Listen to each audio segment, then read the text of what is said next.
Let's start our today's interesting story on BNN. This one's packed with surprises and secrets. Hit that like button, share with your friends, and subscribe for more insane stories. I never anticipated that I would share my personal journey on a public platform like Reddit. Yet here I find myself. At 26, I work in a warehouse, leading a straightforward but manageable life. I maintain a low profile, concentrate on my responsibilities, and steer clear of unnecessary drama. My living arrangement is modest.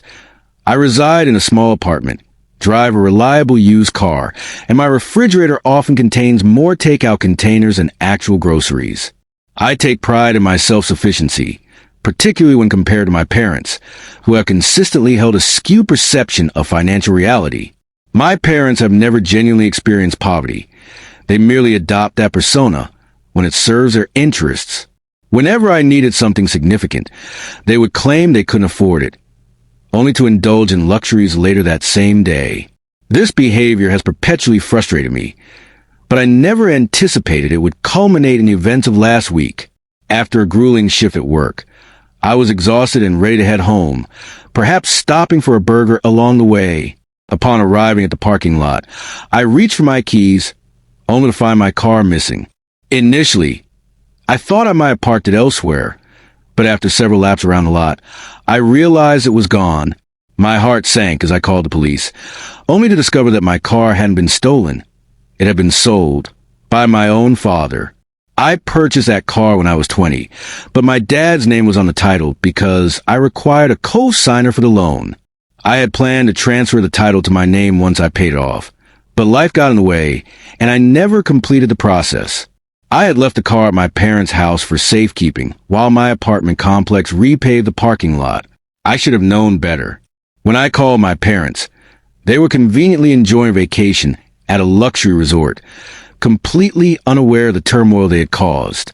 My father had the audacity to say, "We needed the money more than you needed a car," as if he were discussing a borrowed item rather than my sole means of transportation. My mother added that they sold my car to finance their extravagant getaway. A mix of disbelief and anger washed over me as I grasped their selfishness. They prioritized their lavish vacation over my essential needs, leaving me to navigate how to get to work without a vehicle. The following morning, I resolved to confront them. Upon entering their home, my dad, freshly tanned and relaxed from his vacation, greeted me with an indifference that infuriated me. I insisted that we needed to talk, but he dismissed my concerns, claiming I was simply sulking over a car. I argued that the vehicle was crucial for my job and financial stability, but he continued to downplay its significance. In that moment, I felt a shift within myself. I knew I had to assert myself. After some back and forth, I ultimately declared that I was finished being their safety net. I was tired of financially bailing them out whenever they overspent.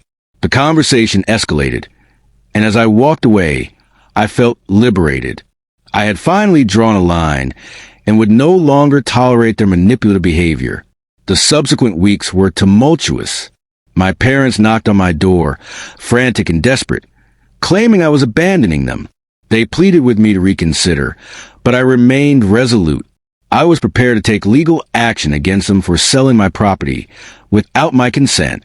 I had all the documentation proving I had made every payment on the car, and I intended to assert my rights. When Uncle Roger, my dad's brother, showed up at my door, I was taken aback. He appeared upset and tried to persuade me to drop the lawsuit, but I stood firm. I explained that this wasn't merely about a car.